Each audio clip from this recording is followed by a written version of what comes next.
he's no stranger to the show, then the executive director, not only of the MEAC SWAC Challenge, but as well as the Celebration Bowl. What we saying at Southern, we're trying to start in the A and end in the A. Nobody better talk about it than my man, John Grant. Good morning, John. Good morning, Perry. How are you doing this morning? I'm doing good, man. How about yourself? I am perfect. Let me tell you, John Grant is a great guy to be able to sit down and just have conversations with, man. The wealth of knowledge and information in terms of the years of being around this and understanding what it is in terms of black college football, the business side of it, and the growth of where we headed, man. This is the guy to have a conversation with. He's a North Carolina A&T graduate, so he knows the HBCU space very well. And, John, when we're talking about the MEAC SWAC Challenge this year, you're going to be welcoming Southern versus North Carolina Central. When those fan bases and supporters and lovers and friends and everything else show up into Atlanta, what are the events that's going to be surrounding this game that those people can be a part of? Well, first of all, let me say again, thank you for having me with you again this morning, and I really appreciate, Perry, all that you do to keep the lights on for HBCUs, and you have a fantastic show. So keep up the good work, my man. Thank you. You know, the beautiful thing about coming to Atlanta is Atlanta itself is a beautiful, I'll call, lady city. It is welcoming. Lots to do here just from the city itself, whether it's dining, shopping, nightlife. Just about everybody who comes here has a relative or a family member or a friend here. So you start with that the city has a lot for itself. Now, the things that we know, there are several parties that are taking place that are being put on by both alumni associations on Friday night. Southern has a big golf tournament that the Alumni Association is putting on Friday as well at the Heritage Golf Club here. So if you haven't signed up for that, we're asking people to go out and support the Alumni Association as they're raising scholarship dollars for that. On Thursday, we're partnering with the Atlanta Braves and the Atlanta HBCU Alumni Alliance for HBCU night at the Braves. They have a huge party that they do there at the Roxy, and certainly the entire night is focused on highlighting and supporting HBCUs. They'll have marching bands out there at the stadium, and they're raising money also for the Alliance for scholarship programs for their member institutions, and they promote the Cricket MEAC SWAC Challenge game that night as well. On Saturday, we have a premium the Coca-Cola fan experience is a premium experience that starts at 3 o'clock right there at the stadium, which is located at 755 Hank Aaron Boulevard. So come out for a lot of music, fun, tailgating, corporate activations. We're going to have a band jamboree that starts there at 4. Two of the top high schools in Atlanta will face off just before the two college bands, the Marching Machines from North Carolina Central and certainly the Human Jukebox from Southern will face off also in that lot at 4:30. So you'd be able to get up close and personal with the Human Jukebox from the Southern side, and the same thing if you're a Central fan with the North Carolina Central band as well. And then the game kicks off at 7:30. Gates will open, Perry, at 6 o'clock. And people can start going into the stadium at 6, and the game will kick off at 7:30. I'm looking forward to it, man. It's going to be on ABC with a national television audience. All of this is finally happening, John Grant. As you look forward, as it gets closer and closer, and you finally say the day is here, what has this process been like for you putting together this game, working with both schools and making sure it is a success, not only for the fans that are in the stands, but for the national television audience to watch on next Saturday?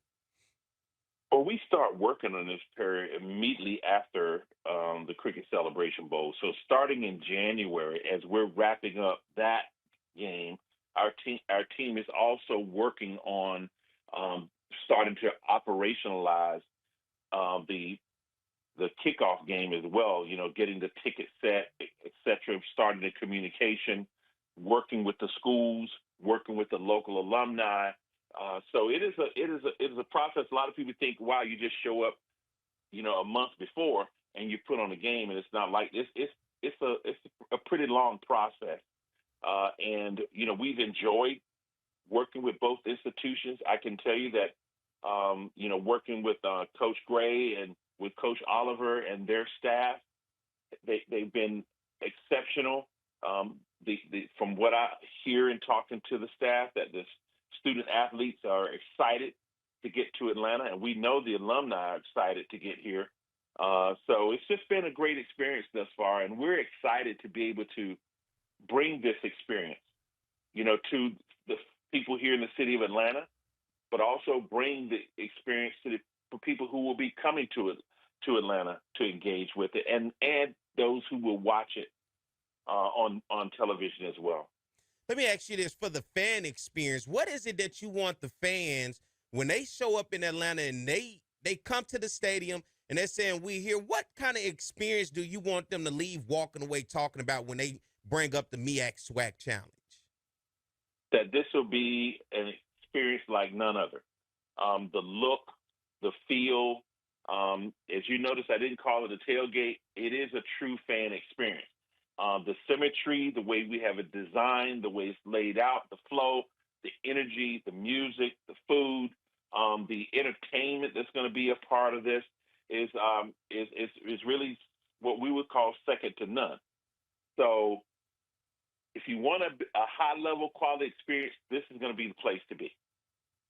You're talking about a high-level quality experience, man. I cannot wait as we're talking about the MEAC SWAC challenge. When we're looking at this, at the end of the game, is there a trophy that's presented to the winner? Absolutely. We provide an MVP trophy for the game and a championship trophy for the winning team.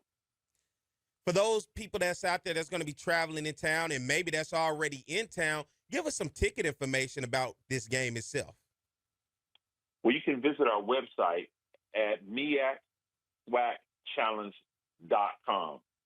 MEACSWACchallenge.com. Make sure you go to our homepage and get your tickets there, because there are other people out there at SeatGeek and others whose price points are a little bit higher on the resale market. But you can go directly to our website and get them at face value. Are you excited, John Grant? Man, look. Are you excited?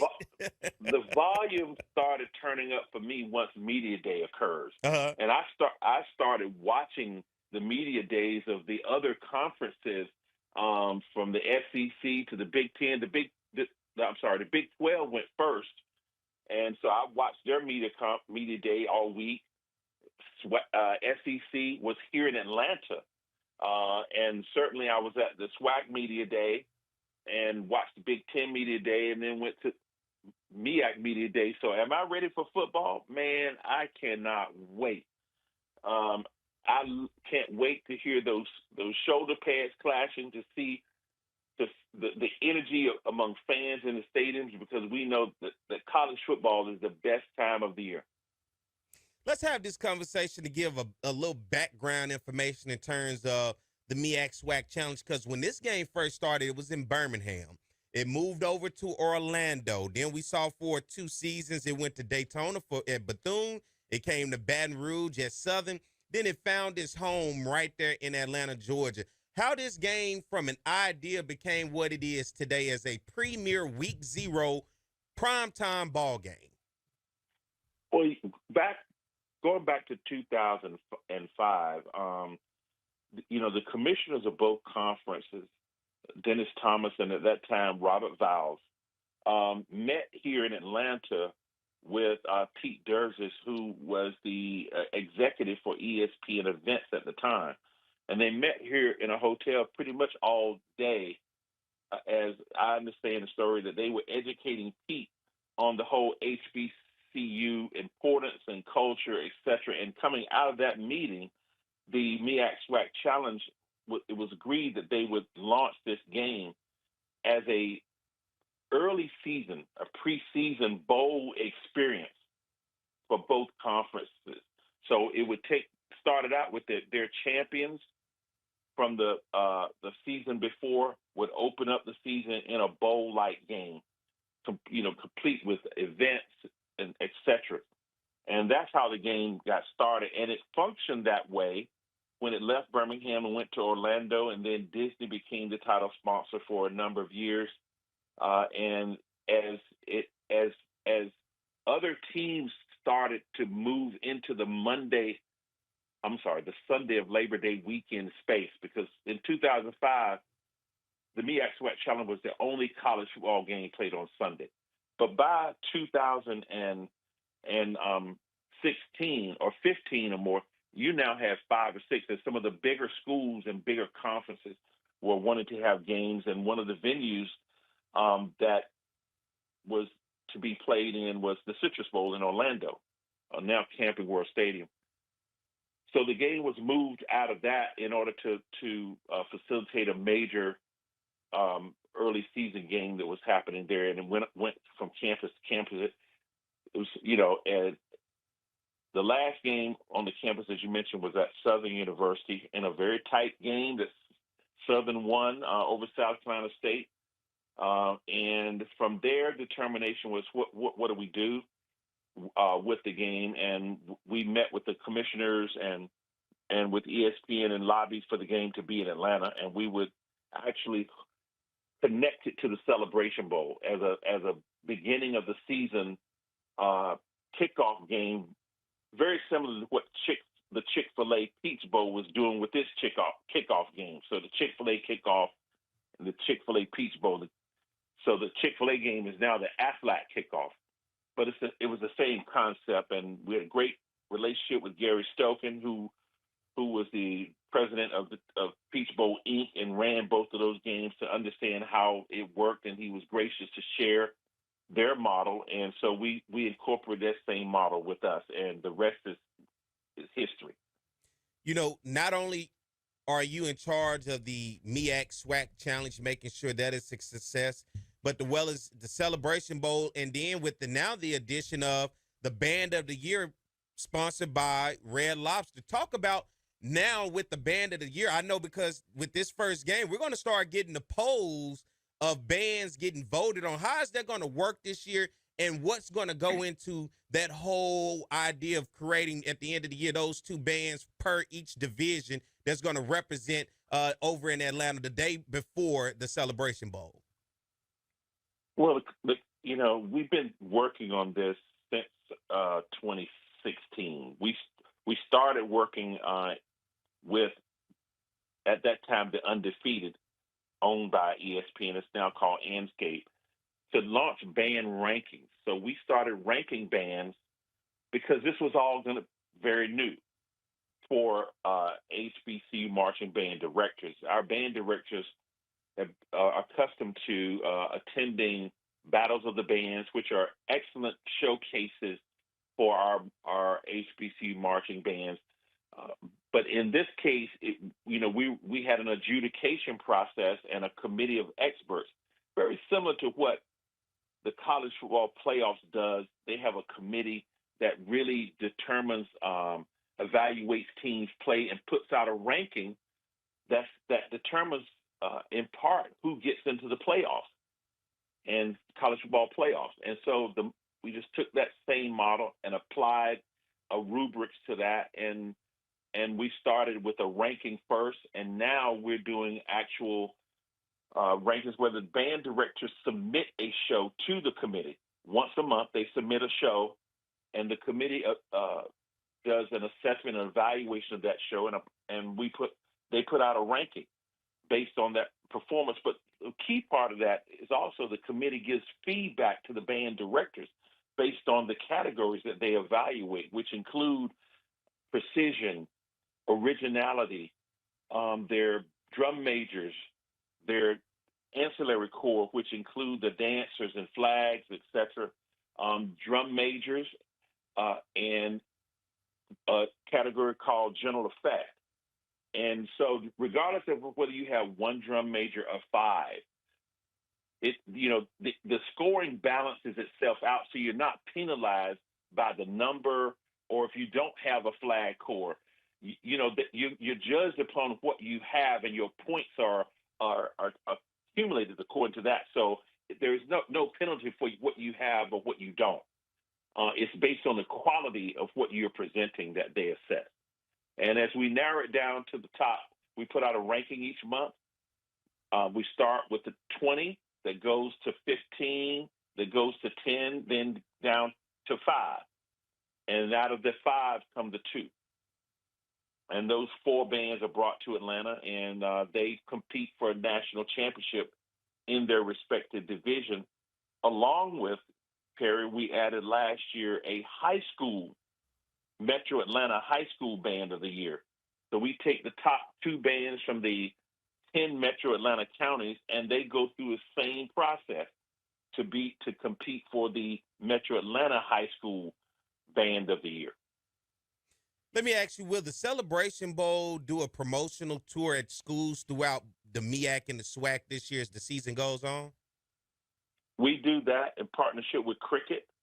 Cricket does a trophy tour to specific games that they go to and put up their cricket display with they did a huge, almost life-size replica of the trophy, and then they have an actual size trophy replica that fans get to engage with, and then some experiential things that they have. So in partnership with Cricket, who's the title sponsor, there is a trophy tour that takes place each year.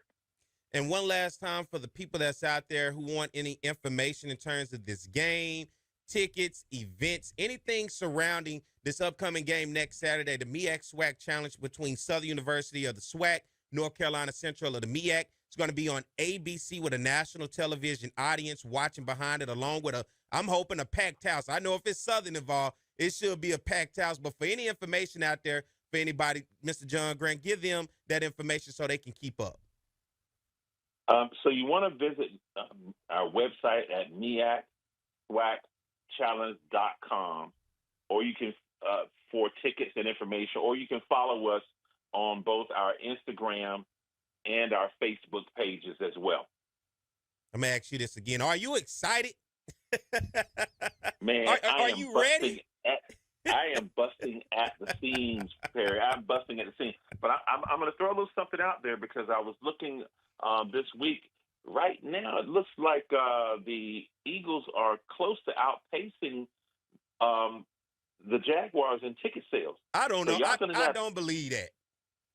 I'm here to tell. I can't believe. Maybe that's Southern fans Perry, buying their tickets. Perry, I'm just looking at where the seats are on which side of the stadium. And I'm just saying that Southern's living up to their reputation. That the Eagles might be taking on the challenge both on and off the field. Man, maybe we're gonna be the walk-up crowd that game. Well, here's one thing I know, and I was telling our folks that if you've ever been to a Southern game at Mumford Stadium, on game day the lines wrap around the building. Yeah. So Southern generally has a large walk-up crowd at your home game. And so we're anticipating. Now, don't get me wrong that you're trailing behind. I would just never have had expected to be as close it is. You're still out front, but I was telling my team that you got to pay attention to the Jaguars, because they'll sneak up on you on game day. And the Central fans just coming to see us, John. That's all. That's why they doing. They's like, we playing Southern. We want to go see Southern. That's why the interest is high on their part. So don't be fooled by that. They just coming to see Southern. That's all it is. Well, I was on with Joshua Smith this week, and Joshua's got another take on that for Central. So I know you and he are going to be getting together on the show on Monday. So. You know what? This right here, why you asked me if I'm excited. I'm excited because this is a great matchup. I'm excited because it's always great to see our HBCU community come together. Mm-hmm.